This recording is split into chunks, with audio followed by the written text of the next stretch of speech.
Welcome to the Mets Pod. On today's show, we know things aren't great right now, but hopefully our conversation with David Wright can cheer you up. After that, we'll sort out this mess. Here we go.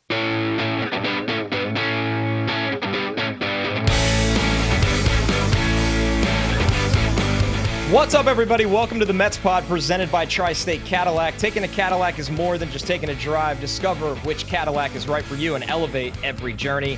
Visit your Tri-State Cadillac dealer. I'm your host, Connor Rogers, joined as always by my co-host, Joe DeMeo. But who cares about us? Because we got David Wright on the show today. What's better than this? David, thank you so much for some time after what's been, I'm sure, just a crazy month for you. Well, it's been really cool because like the last couple of weeks I've been able to reflect, and hear it kind of from my kids' eyes or my parents' eyes or my wife's eyes and, friends' eyes. So like, it feels almost like it's still going on because, you hear these different stories that I didn't hear about until now from people that were actually there. So just a really, really over the top, incredibly gracious, special, month-long celebration, what it feels. Obviously, you go in with a general idea what to expect. You're going to speak, your number's going to be up there forever, which is just incredible. But what was something that actually surprised you, whether it was during your, the number retirement ceremony or the build up to it?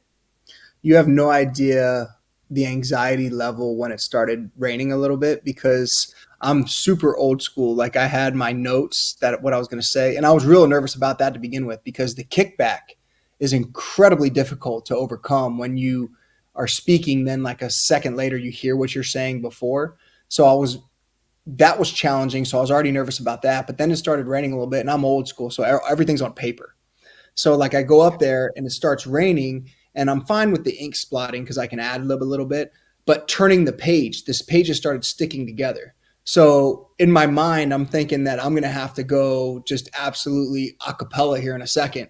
And just ad-lib this whole thing. So I was really, really nervous about that. But everything went, it was a magical, magical day. And I don't love being the center of attention. So it was great to be able to share that with friends, family, former teammates, staff, the city, the fan base, the ovation that I received, when I walked out and throughout the speech and throughout the ceremony was, just talking about it now, like the hairs on the back of my neck are standing up because it was that special.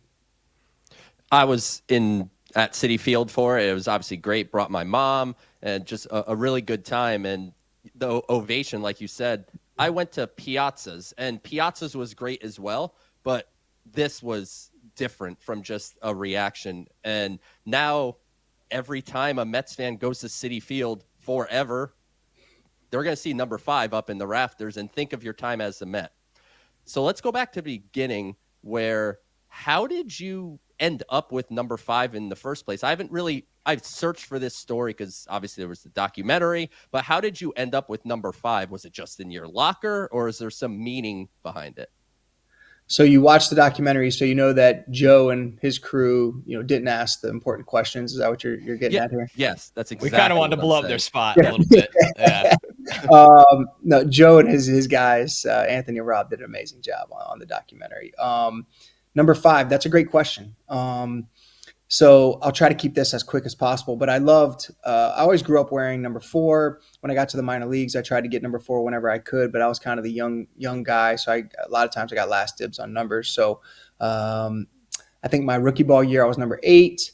Then I was number 10 at some point, number 44 because 4 was unavailable in Binghamton. And then I get called up to Norfolk, our AAA team. And number 5 is in my locker, and I didn't think anything of it. I was number 72 that spring training. That was my first spring training. So that was one of the biggest things that I can remember flying over Shea into LaGuardia when I got called up.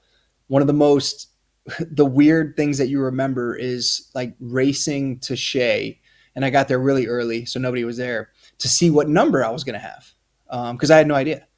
So I get there and the Snow Whites are hanging in my locker, number 5. And I put that thing on and probably stood in front of the mirror for 30 or 45 minutes, just like staring at it before everybody else got there. And I didn't think anything of it. I had no idea why, I was given number 5. Years later, Charlie Samuels was our clubhouse guy. And I asked him, I said, hey, why did you choose number 5 for me? And he said, Brooks Robinson and George Brett. And I was like, wow. like that was some big shoes and some high expectations. And I, certainly didn't live up to those expectations, but just a cool story on how, I didn't choose 5, but how 5 was chosen for me. Especially after, how many years went by that you learned, right? Like that's a long gap until you found out. Speaking of being back at Citi Field, this Sunday, August 17th at 4:10 p.m., the Mets will host the Battle of the Badges, NYPD versus FDNY. David, my dad was on the fire department in the Bronx for over 30 years, so my allegiances are very, very clear in this. Both my uncles are on the fire department, so we are a one-sided household in the Battle of the Badges. But you're hosting this event. Please tell us all about it. Well, we should do a little side bet then, because I come from a police officer family. So oh yeah, we know a side bet after we finish this. But the firefighters have kind of beaten up on the police department the last few years. I think the running tally is maybe 15-12 in the firefighters' favor. So they're close games. It's great baseball. It's A+ trash talk and an A+ atmosphere. I get a chance to go spend time in each of their dugouts. And, it's funny how they have each other's backs and they're willing to legitimately sacrifice their own well-being on the job for each other. But when they get on this baseball field, they want to absolutely beat the brakes off the others. And I love that competitiveness. But I grew up my father was a police officer. So I grew up in a first responder household, and I realized and was taught at a young age that the true heroes in the community are the ones that put those uniforms on, the firefighting uniforms, the police uniforms, and getting a chance to play baseball in New York. You realize the positive impact that these brave men and women have on the community, and that, the simple thank you, goes a long way when, they're putting their lives on the line on a daily basis to keep the community safe. Let's go back to retirement week. It featured the documentary that we spoke about, The Wright Way. What was it like actually just having a documentary made about yourself and about your life? And how did you think the final product ultimately came out? Not to toot Joe's horn too much. We don't want to do that. I know. So when I was approached about it, I was like, I'm not really that interesting. Like, what are you gonna film? What are you gonna do? What are we gonna talk about? But the way that Joe and Rob and Anthony, for every person that probably showed up being interviewed in the documentary, there was probably another 3 or 4 that were interviewed, and they just didn't have room for it. They went above and beyond to find, guys I played with, staff, friends, family. And the effort that was put into this was a 10 out of 10. A little strange to watch a documentary about you.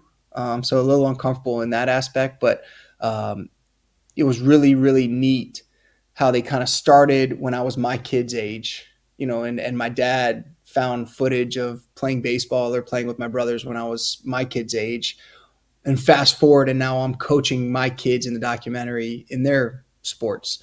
So I thought that was really, really neat how everything kind of tied together. And I think that it also portrays like that organic, genuine relationship that I have with the organization, with the fan base, with the city. So just all in all, a 10 out of 10. I can't give those guys enough credit for the time and effort that they put into it. They got comfortable enough with me to ask to spend the night at my house the second time that they came out here, and that was a hard no.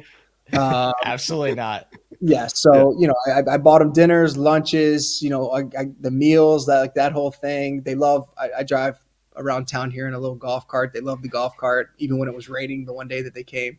But just a really, really neat experience. And I thought it turned out A+. We all know Joe, Rob, and Anthony, they did, phenomenal work on this. But what we really want to know, David, is there any embarrassing stories? Like, did you play any pranks on them? That was good. If you did have them stay at your house, that was a golden opportunity. Did you get to mess with them a little bit behind the scenes here? I'm 42 now, like the whole prank thing, it's a good idea, but, I try to act a little more mature now with my kids being around. I'll say this, as good of a,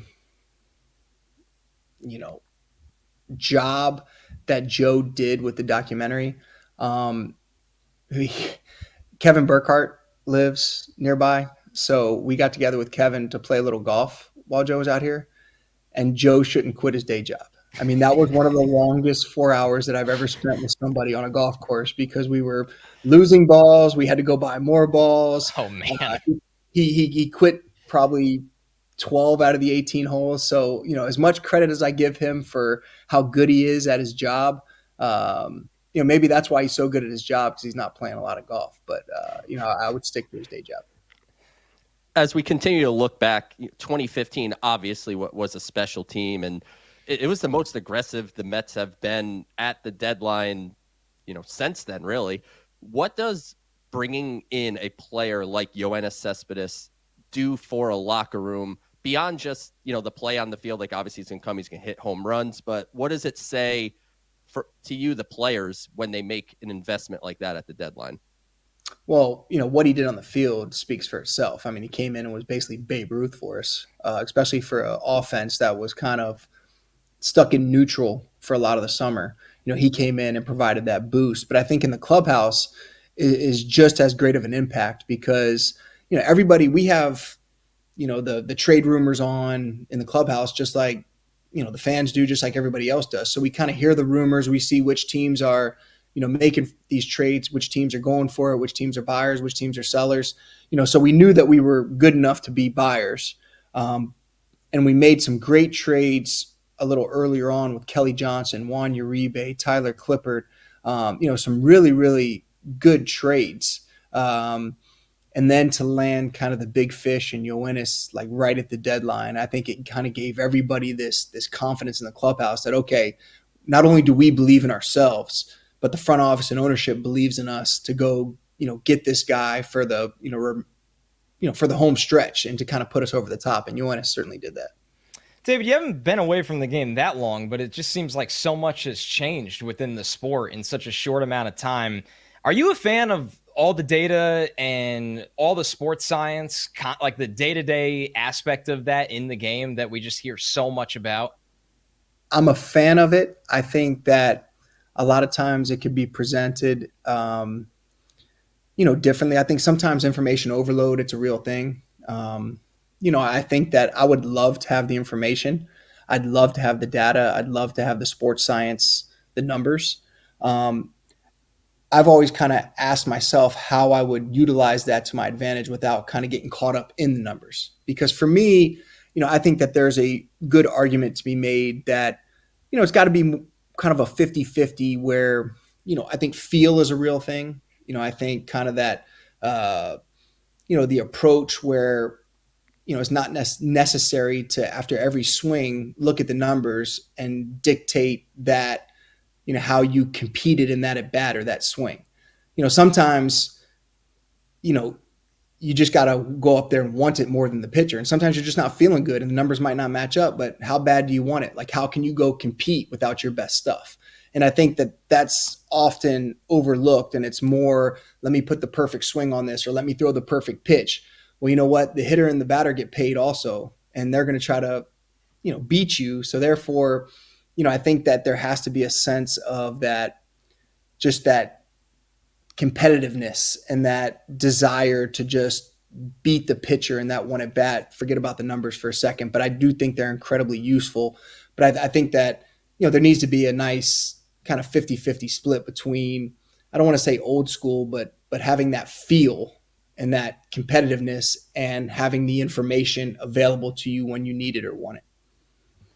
You had a 30-30 season. I know you pride yourself on your athleticism and your speed. And with the current day rules, if those were in place where there's limited throwovers, you have the bigger bases, which I guess help, but I don't know how, but they say they help. With the changes, do you think you could have had a 40 steal season in your prime? I don't know. I was a little chubby. Maybe if I had, lost a little weight and, was a little faster, maybe. I don't know. But I do. Like, I never thought of myself as a base stealer until I met Hojo.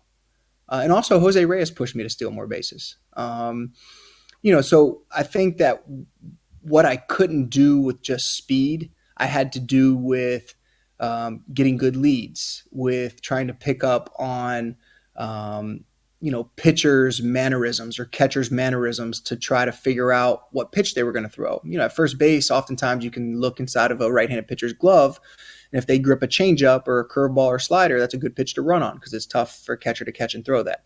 So I had to do those little things and not just rely solely on speed to steal bases, but I became very proud to be able to do that because I never really did it until I worked hard at it well enough to bring it over into game situations. This is a really important question. It's been debated on this show. It's been thrown to guests, and we're going to have you settle it once and for all. Because all right, there's a lot of pressure on me right now. Yeah, it is. But you get to settle it because you actually wore the uniforms. What's the best Mets uniform? Oh man, this is such a hot topic. So for one, I can't stand the pinstripes. That shocks me. So that's my least favorite uniform that we ever wore. I love a color contrast. So this is probably a twofold. I really liked the home white pants with the black tops. And I love the road gray bottoms with the blue tops. Those are probably my two favorite uniform combinations. Because I like a little contrast between the top and the bottom. So I'd go home white pants with the black tops and then the road blue tops with the gray pants. Are you a fan of the new blue jerseys? Who wins? Man, I think I'd go with the black tops. You like them? Like the ones you wore. Joe and I are not crazy about the slight alterations to the modern ones. Like what's the problem with them? They're missing that white pipe. I would say like the white piping that's kind of like around the letters. It makes it hard to, I mean, we know who the players are because of who we are, but if you're at the ballpark and you're trying to point something out, you can't read a name on a jersey. You can't make anything out even on TV. So it's missing that little thing. I think that just makes the letters and everything pop on it. Okay. I think that's a fairly good suggestion. Yeah. So a lot of the questions we've asked so far, David, it's been with some context and everything. This is going to be a straight and to the point question. Yep. What does being a captain mean to you? The greatest honor that I've ever received on or off the baseball field. This team right now, it's well known. They've hit a rough stretch. It's the second one of the year. As a captain, what do you do in a situation like this? Is it a time where you have to go up and speak, or are there times where you kind of know, you go individual by individual? Like, how does a captain handle a stretch where the team's feeling a little pressure and they're just not performing? So I think this is one of the mistakes that we made in 2007 that still keeps me up at nights now, is that we went into a little rut. It happened to be at the end of September where we were up 7 with 17 to play, and we couldn't do anything right. And I remember, and it wasn't the players' fault, it wasn't the coach's fault, it wasn't the manager's fault, it wasn't anybody's fault, but we felt like the best way to get out of this was to continuously have these team meetings when we wouldn't have them during the normal part of August or June or whenever. So when we had these team meetings, we just felt like it became more pressure because we were talking about like, let's play loose. Well, when you're talking about playing loose, it has the opposite effect sometimes where you just start trying harder. So I think, in the clubhouse, and there's some tremendous leaders in that clubhouse right now, but it's an individual thing where, when guys are eating lunch, maybe you pull up a chair to a table of guys eating lunch and you just start kind of talking about thought process or routine or, the little things that maybe you can do better. Because it's very easy to point and say, hey, we need to score more runs, but it's hard to do in the big leagues. Like I said, the pitchers are getting paid also to get you out. So, but just the process, you got to stick to a process. Sometimes you might have to change up the process a little bit, change up the routine. But just kind of, I was more of a go to each guy individually and just kind of hear their thought process or what's bothering them or what we could do better, or just kind of have an open forum as to, what they thought was the best way that we can kind of pop out of one of these little stretches. David, you had countless memorable moments as a Met, the home run in Philadelphia when you came back, the home run in the World Series. But I want to ask about, for my money, one of the most impressive defensive plays I've ever seen. We're going to San Diego. Brian Giles is at the plate, and you make a diving over your head, barehanded catch on a flare. Can you talk me through that play and what was going through your head where you're like, well, I guess I just got to stick my hand out and hope it lands in it? Yeah, it was like kind of the perfect storm. So it was left on left. So I'm playing not at normal depth, so a little in.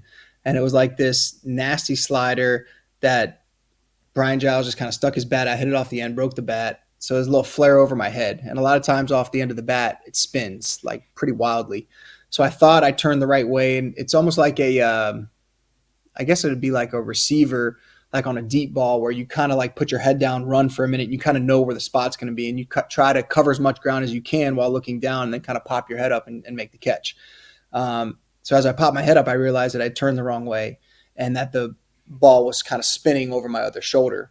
So just instinctively, I didn't think I could get my glove over to my opposite shoulder. So I stick my bare hand out and grab it. And, I remember thinking to myself, like, you idiot, like, why didn't you just use your glove? And, I think my brothers said it best when they said that, I had some defensive issues early on in my career. So they said if I would have tried to use my glove, I probably would have dropped it. So I was probably better barehanded anyway.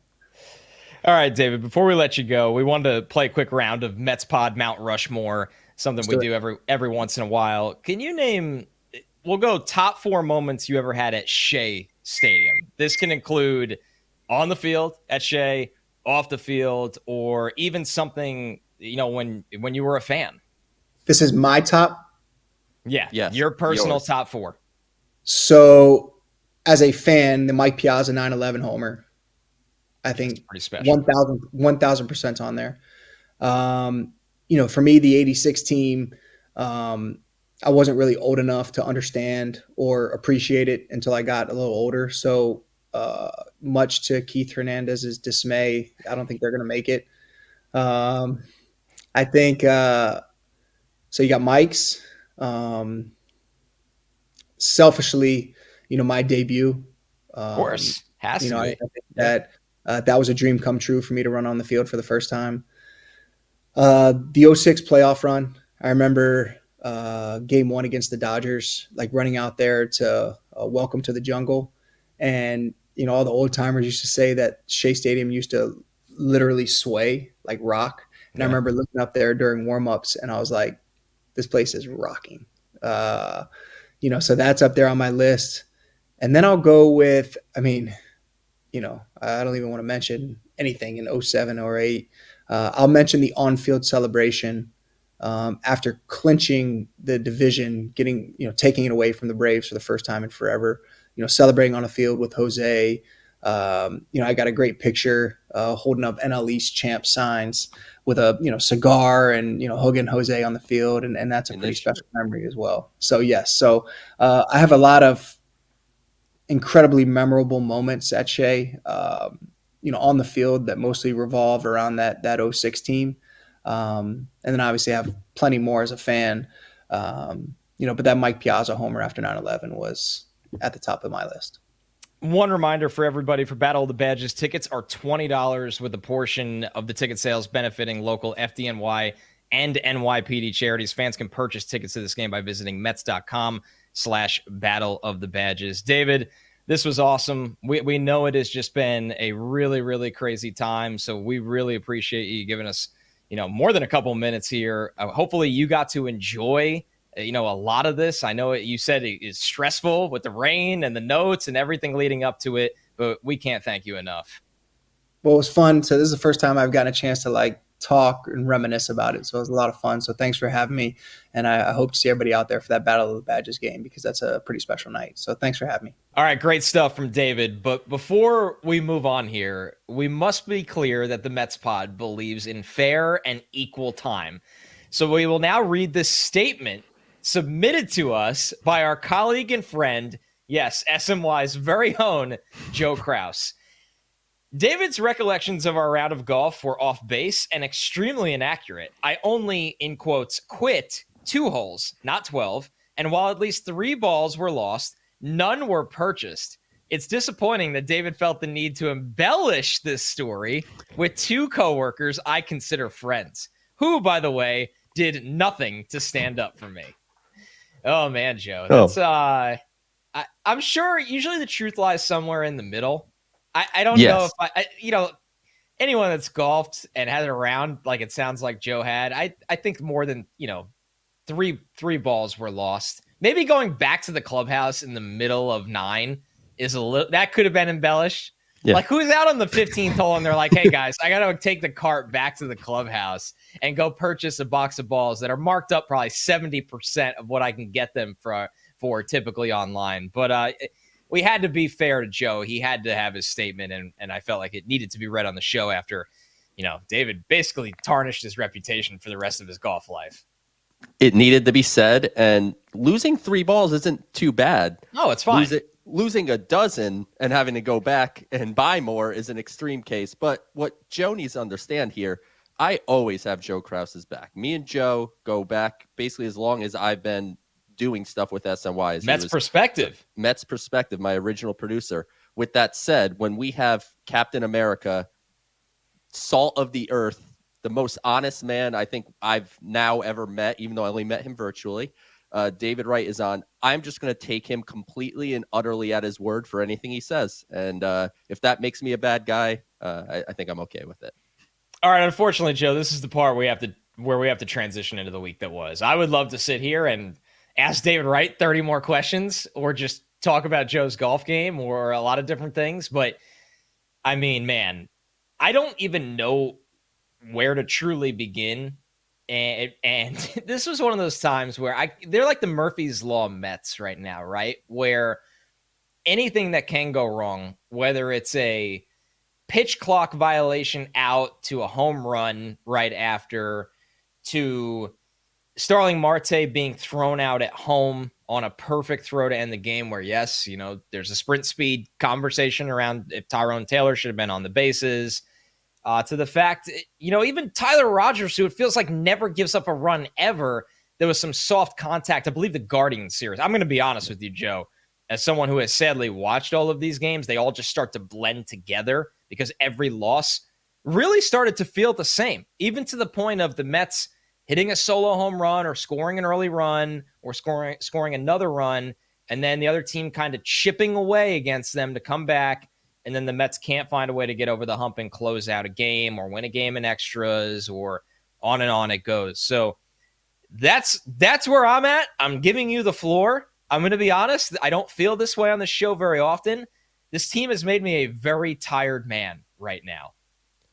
I felt for the first time in a while, like I obviously watched all the games, like you said, and I had real self conversations in the mirror saying, just don't watch Sunday's game. Even though it's my job. I just didn't want to go through it. And then, all right, they put up a couple runs. They got a nice lead. Sean Manaea's pitching. Okay, let me just dive in. And lo and behold, it happened again. This past week, usually, even when the Mets have a bad week, we could come on the show and say, this went well, but this didn't, and that's why they led to the losses. It's a struggle to figure out what went well this week. The only thing I can think of off the top of my head is Juan Soto had a good weekend in Milwaukee. Right. Like that's pretty much it. I mean, defensive miscues like the Lindor error, the Ronnie Mauricio that I think they called it a hit, but he probably should have had that ball. It's at the point when things are going so poorly where there's days that the pitching is fine. When you lose 3-2, that's not the pitching's fault. No. That's the offense not performing. And then you have a game like Sunday in Milwaukee. They get out to a 5-0 lead, and the Mets have a bullpen built for this. Manaea coughs up some runs, and then the bullpen coughs up more runs, and the Mets end up losing. And this is not Edwin Diaz basically hasn't given up a run in months, an earned run in months, essentially. And so you can't be mad at him, but it's just like, of course, you just kind of like throw your arms up. It's like, of course, this is how it's going. And not only is this a bad week, Connor, the Mets are, I lost my Google, 42-45 since May 1st. Yeah, 42 wins, 45 losses since May 1st. This is not a small sample size of the Mets struggling. And the struggles have been for different reasons throughout, right? They still were hitting earlier in the season, but and the pitching went awry. And now the pitching is catching up because as much as I could survive with 5 and dive from Clay Holmes, or, Manaea on a not great day, get through 5 innings. This bullpen, which is a strength of this team, despite what we saw over the last few days, that'll make you maybe think otherwise. This bullpen has a chance to be a real strength. But if the starters are going 3 2/3, 4 1/3, and they're doing this every single day, there are no buttons that Carlos Mendoza can push to fix that. These starters need to find a way to just get deeper into games, and it's always like a blow-up inning. Manaea cruising, boom, he gets knocked out. Kodai Senga cruising, boom, bad inning, gets knocked out. It's just an all-around right now team failure. And I still, in my gut, it's just like they're still too good. And I hate that I'm saying that. And I gave you the record since May 1st. So if your counter argument is that they aren't that good, I really don't have much ground to stand on other than the back of the baseball card says these guys are really good, and they need to find a way to put it together and start stringing wins, because even though they're still in a playoff spot, which I think is an important thing to bring up, I know it's going bad, but the season isn't over. The Mets still control their fate, I should say, but there's 44 games left as of this recording. The time on the old hourglass is turning over. You're running out of games, and you need to get going. And I don't know, we'll talk about maybe some options, but right now it's just really frustrating to watch a team that should be playing well, and they're playing horribly. That's exactly it. I don't think the Mets are even close to this bad. I also think the problem is I could sit here and realize that expectations this year were for the Mets to get back to the NLCS, and can you scratch and claw your way over the hump into the World Series? That was kind of what everybody was looking at. I don't think the Mets, and I understand a lot of the conversation right now is like they're not even going to make the playoffs, on and on. And if you feel that way, I'm not going to sit here and argue with you. You have a lot of ammo to back up your argument. I don't think the Mets are this bad. I just think they're going to end up probably being the last wild card team. And I don't have a lot of faith in the way the team is set up right now that they're going to go win a playoff series on the road. And that's disappointing. And I think that's the middle ground argument, that when you just land there and you're not happy with how the season went, if that's how things end. And there's a lot of baseball left and anything can happen. And you'd rather this be happening in the beginning of August rather than in September, as in our Mets fan lives we've seen before. But it doesn't mean it's magically going to get better in September. It's not one of those situations where you can dissect individual things and go because there's so many issues right now, Joe. The one thing I don't love, and I get it's easy to take out your fan frustrations from losing on the manager, because quite frankly, there's only so many places you could let those out on. But it's not a serious conversation to look at Mendoza and say that moving on from him is fixing any of this. You can disagree, and you'd be right to say, hey, Tyrone Taylor should have pinch ran for Starling Marte. Yeah, you're right. There are times where he doesn't make the perfect decision. Absolutely. But Mendoza right now, criticizing Mendoza as being the problem or a main problem with this team is essentially the equivalent of criticizing a running back that has no offensive line. That's literally what you're doing. What is Carlos Mendoza supposed to do when guys that are supposed to be two of his top 3 starters can't even get through the 5th inning? He has to go to the bullpen early. And then he's probably putting someone out there that you as a fan don't like. But what do you want him to have? 3, 4, 5, 6 closers on this team? And those guys now are overworked already from the ramifications of these starters going out early, that they're not even as effective as they typically are. So we can sit here and have an honest conversation that Francisco Lindor having a 510 OPS over the last 28 days, that's a massive problem. Brandon Nimmo is, we love Brandon Nimmo. He's as lost as he's ever been right now. And I don't really know what just throwing him out in the top 4 of this lineup does for anybody at this point right now. You could sit there and talk about the streakiness this year of both Soto and Pete, because they've kind of been month-to-month hitters. But imagine the Mets without either of them right now, compared to how disappointing Lindor has been. honestly, for the most part, besides one big hot streak, Nimmo has been, and that's not even getting into the Vientos problem with this team. Brett Beatty's on base is under 300. I mean, he'll pop a decent home run for you every now and then, but he's not the answer. And then obviously you get inconsistencies even with Alvarez and Mauricio. And, hopefully Mullins after that home run turns it on a little bit here. But Mullins wasn't brought in to be a hero of this team. So, Joe, it's just like at the end of the day, guys just aren't performing. And the trickle effect of the starting pitching not performing has actually taken its toll over the entire team. And that's the precipice of everything, right? The starter, look, the days are gone where you expect your starter to go 7 innings. Like, you could count on less than one hand the pitchers that went 200 innings last year, and I'm sure that number will be the same this year. So it's a different game, but you have to be able to go no less than 5, especially when you are Sean Manaea, who's a guy that we all wanted the Mets to bring back, and he missed a bunch of time, and now he has the loose bodies. They need to find a way to get him through these starts. A guy like Kodai Senga, I know that some are higher on him than others. I tend to be more on the higher side, but it's been a problem lately. David Peterson is the stalwart of this rotation.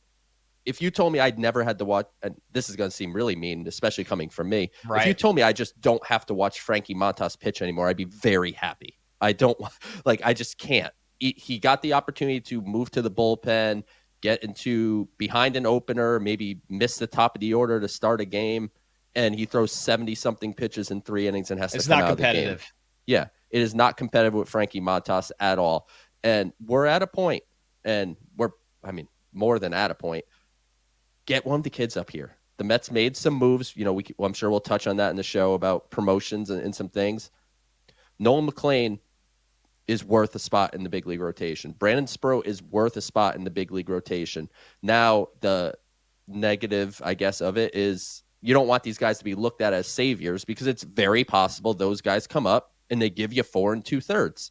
And at that point, it's not those guys are a bust or whatever, but something needs to change here, Connor. And there's only so much you can do when you make all these trades at the trade deadline to get these relievers.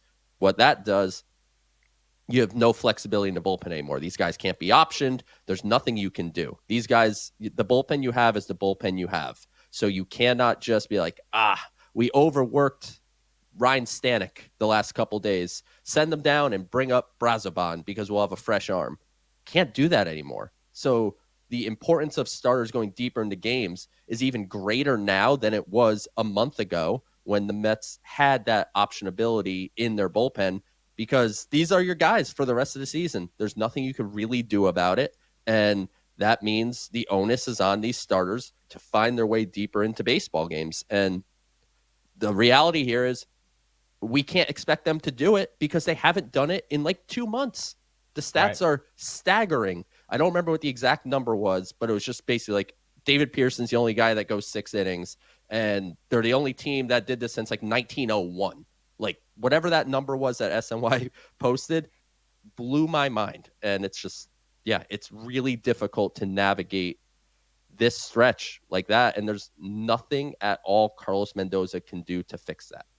Something we've been, we've praised on this show a lot is not only Steve Cohen, but David Stearns' willingness to kind of move on from bad decisions quickly rather than letting them kind of linger. And I think the Frankie Montas one is an example that goes against that. I think there was nothing to give you any hope throughout his rehab starts that he'd be effective here. And while he's had, a handful of semi-mediocre. He had a couple decent starts. I think he gave like 5 innings and 1 run a couple times. It's not like it's been all disastrous, but it's been like mostly very bad. Yes, it has. And it's crunch time where you can't give away games. And I'd understand one thing if the Mets were, there was a point in the season, Joe, where the Mets were just out of bodies and they were looking for anybody, guys off the street, to start games for them essentially, or right up from Syracuse that are journeymen. It's time. And there's no argument, when you look at, people are like, McLean and Sproat throw 5 innings in the minor leagues. If those 5 innings are effective, and I'm talking 5 innings, 2 to 3 earned runs. That's an upgrade right now. Right. It doesn't matter. The Mets are struggling to get 5 innings across the board from almost anybody right now. So let's jump into the mailbag. We'll get the listeners involved here. This one is from Let's Go Mets Go. It's a 5-star review, so thank you for the 5-star review. Assuming the Mets complete their epic collapse and miss the playoffs, where will this collapse rank? I am personally not going to power rank the collapses in Mets history, but I just don't see a world where anything in my fanhood fandom lifetime ever tops 2007. I just don't like the Mets could genuinely lose 80% of their games the rest of the year, and it's just still not up 7 games with 17 to go. It'll never touch that. And Connor, like, I think we are frustrated. We're emotional. I think you and I have displayed that here on this show. And certainly I've seen all the responses for the mailbag. Let's not put the cart ahead of the horse. The season is not over. If you want to throw in the white flag and say this team is done, okay, go ahead.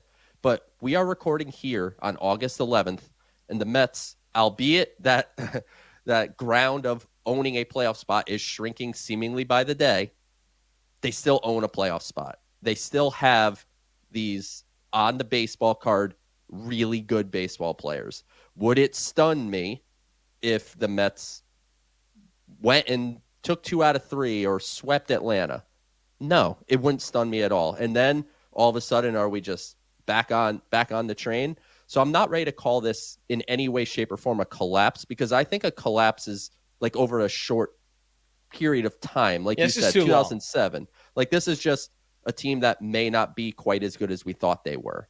Right. But, I still think this team is going to find its way in the playoffs. And maybe I'll be wrong, and it'll just be like, all right, Joe is wrong. Joe looks dumb. But making the playoffs is not the standard, as you mentioned earlier in the show, Connor. Like, the standard is the expectations have risen ever since what they did in 24, and they add Soto and everything. So making the playoffs isn't quite good enough. You still need a run there, but I'm not ready to be calling this a collapse of any kind. I got to ask you, this is a terrible question, but I have to ask you. The Reds are going to be playing the Phillies. As a Mets fan, who do you want to win? Oh man, I don't have it in me to root for the Phillies. That's the right response. Yeah, I still want the NL East. As crazy as that may sound, well, it's not as crazy. Today. We just talked about 7 and 17. Yeah, it's August. True. Like the Mets are ultimately 5.5 back. Right. They have it's unlikely right now. They have games against Atlanta that they're not playing the best baseball. They're obviously injury ridden. They still have games left against Philadelphia. Go Reds, but ultimately the Mets need to take care of their own business and not worry so much about who wins amongst the Phillies and the Reds. Someone's going to win. Whoever wins is going to benefit the Mets from a playoff standpoint regardless, as long as the Mets don't go ahead and let Atlanta beat them down. This one from Steve Miller, Steve.Miller on Twitter. What's something you think is a realistic change that could shake things up? Is something necessary to bring a jolt? I mean, this one, Joe, the low-hanging fruit answer, right, is to give Sproat a look. And then I've felt for a while, one, if it doesn't work, just give Noel McLean a look. Or honestly, two, if you need more pitching, get them both up here eventually. Not at once, because I think that's a little tricky, but eventually. I go back to something that seemed crazy at the time. I might start batting Juan Soto leadoff. I really might. He not only hits a lot of home runs, gets on base at an enormous rate, but he steals a ton of bases this year. And he is a guy that's prone to hitting into double plays. So it almost is a double win with him leading off. And I know everybody's sitting there going, well, he's supposed to be your big run producer. He hasn't been this year. He hasn't been good runners in scoring position. So why don't we just put him in the leadoff spot and see if he continues to get on base and hit home runs at this alarming rate and steal bases and then hits into less double plays. That's the one real shakeup thing that I actually am at the point where I want to see it, because I don't think they could hit Lindor there anymore. I don't think they could hit Nimmo there anymore. And then Soto's the next guy up.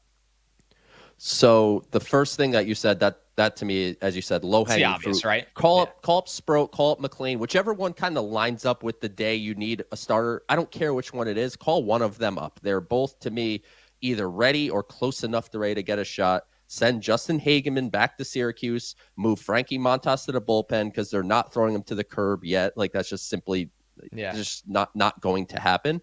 And I'm in on the Soto to leadoff idea. The only question is, what's going to be the order after that? Because Lindor's not hitting. Nimmo's not hitting.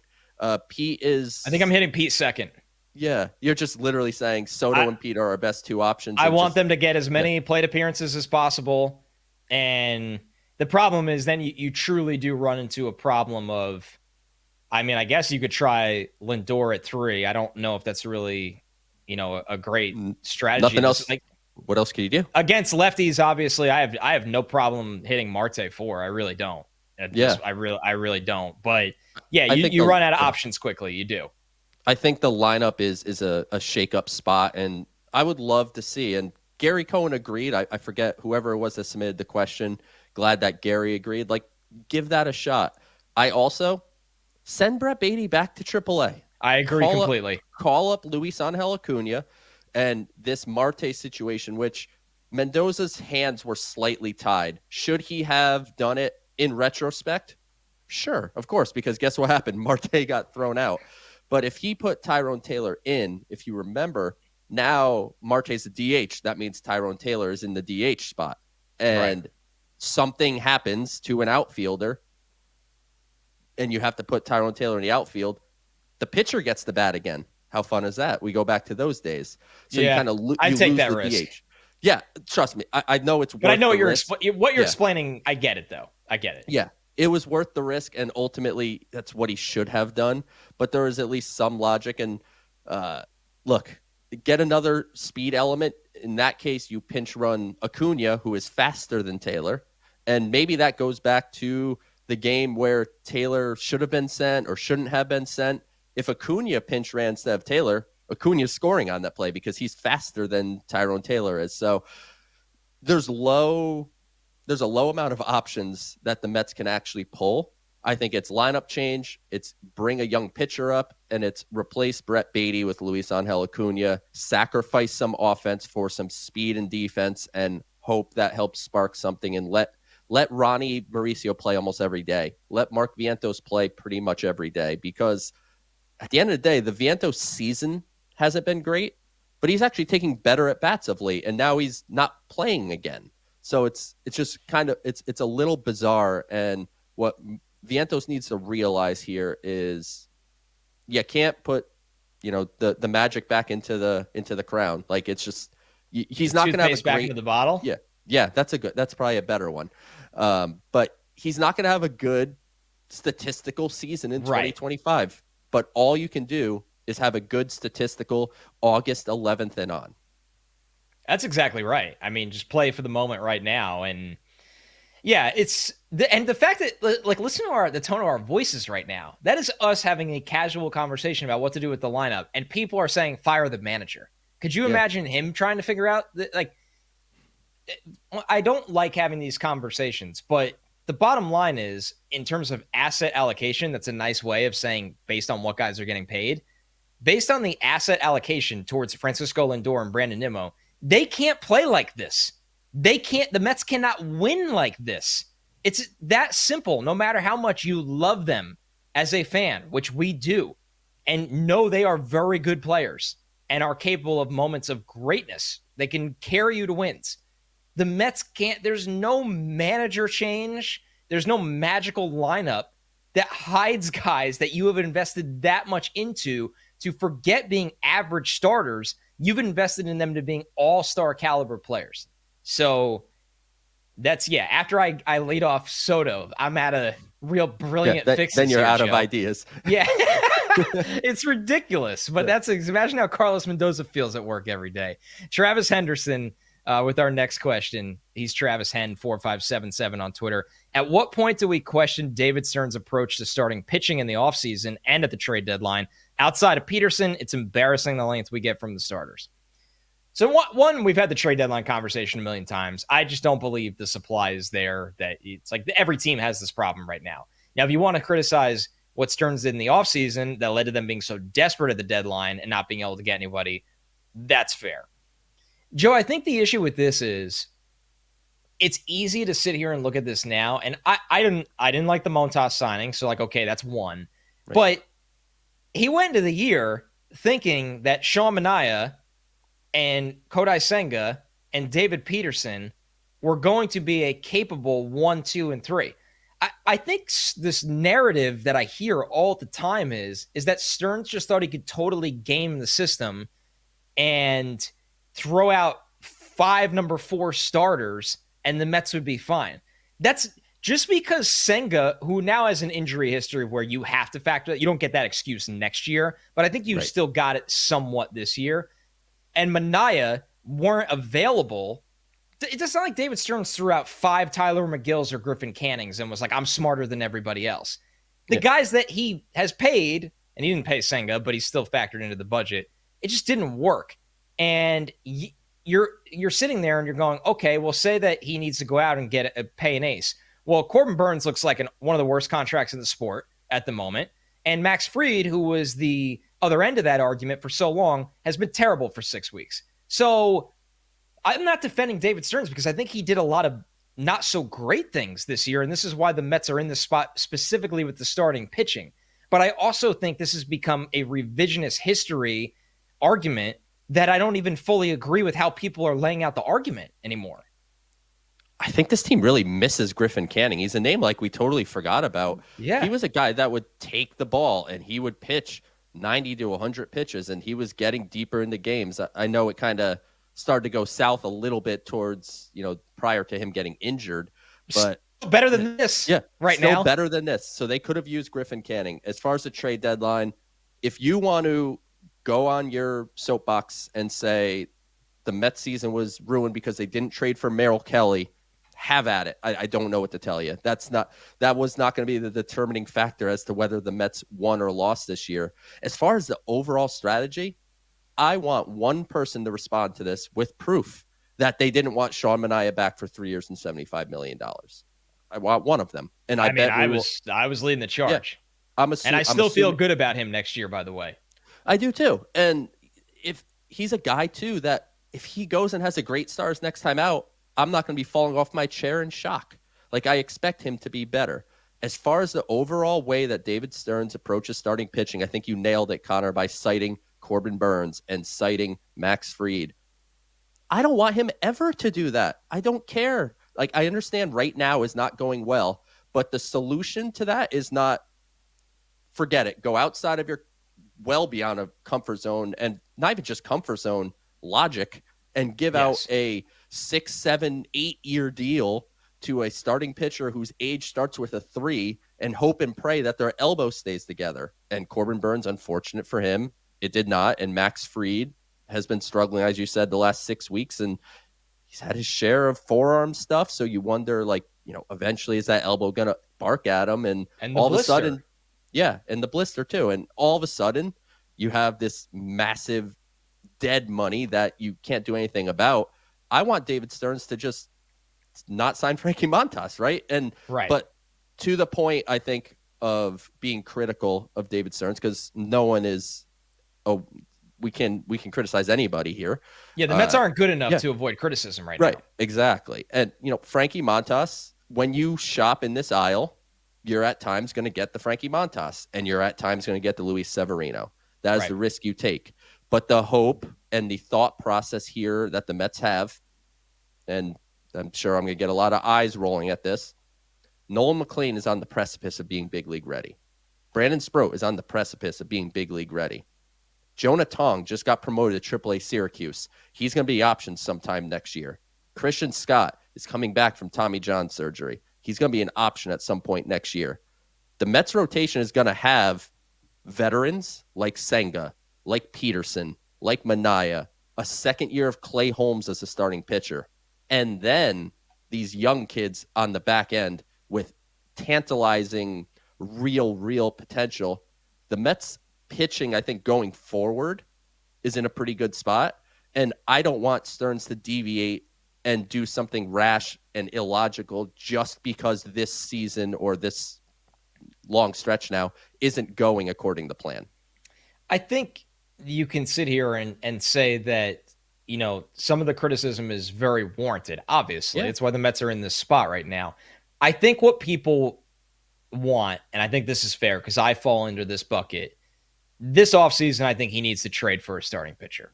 And at the time, how many people were sending us questions? I know we weren't talking about on the pod.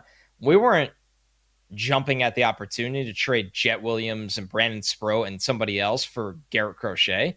No. And that trade's brilliant for the Red Sox. I think Stearns needs to go make his move like that, but that's very different from going out and just giving the top starting pitcher a 7-year deal for a guy in his 30s. That is a totally different conversation. So I think that is where the criticism is fair if he fails to do that this year. He tried to get through it this year, and it just didn't. It hasn't worked. Yeah, I agree. And Connor, I think a point you made where it was earlier, you said how, David Stearns just wants, and I know it wasn't your opinion, but you were just saying, David Stearns just wants 5 number 4 starters. And every argument's framed. Yeah. Well, let's not forget, he was here to try to get Yoshinobu Yamamoto, and they just didn't get him. He was aggressive for Garrett Crochet. And if the Red Sox didn't kind of change their mind and swoop back in, there's a chance Garrett Crochet ends up a New York Met. So David Stearns wants a frontline starter. He's a very smart man. It's just a matter of making the assets work. And I agree with you that this offseason we got to see, I think that Christian Yelich trade, though for a starter probably instead of an outfielder, but that first blockbuster impact David Stearns trade. You're listening to the Mets Pod presented by Tri-State Cadillac. Subscribe to the Mets Pod Apple Podcast, Spotify, SMY's YouTube channel, or wherever you get your shows. All right, Joe, great time of the week. We get to review the scoreboard where I performed just as bad as the Mets. Yes or no, will we have an official call-up of either Brandon Sproat and or Nolan McLean by the time we recap this scoreboard during our next show taping? Joe, you said no, which not shocking you got this. You're usually pretty on top of the minor league situation. I said yes, and I don't care that I'm wrong at the moment of this taping. I better be right within 24 to 48 hours, or I'm going to actually be very angry. Yes or no, will we have an official promotion of Jonah Tong by the time we recap this scoreboard during our next show taping? Joe, you said yes. I said no. The Jets did the Jets. There it is. The Mets did the right thing and promoted Jonah Tong. This one right at the buzzer for you, Joe. Over under 3.5 Francisco Lindor hits. We both went over. We thought Lindor was really coming out of his funk. And can you believe this? Lindor didn't have a hit during our scoreboard week. Not a single Unbelievable. Hit. Unbelievable. So no points awarded there. Over under push was at 1 for Pete Alonso home runs. Joe, you pushed. I went over. Pete Alonso did tie Darryl Strawberry's record as the all-time Mets home run leader. You got another point, Joe. I was chasing here, and boy, did it blow up in my face. Over under push was at 1 for Francisco Alvarez home runs. Joe, you went under. I pushed. Alvarez didn't hit a home run. You got another point. And of course, Joe, you got another point because you said the Mets would go under 3 wins. I pushed. I didn't think it was a lot to ask for. Boy, was I wrong.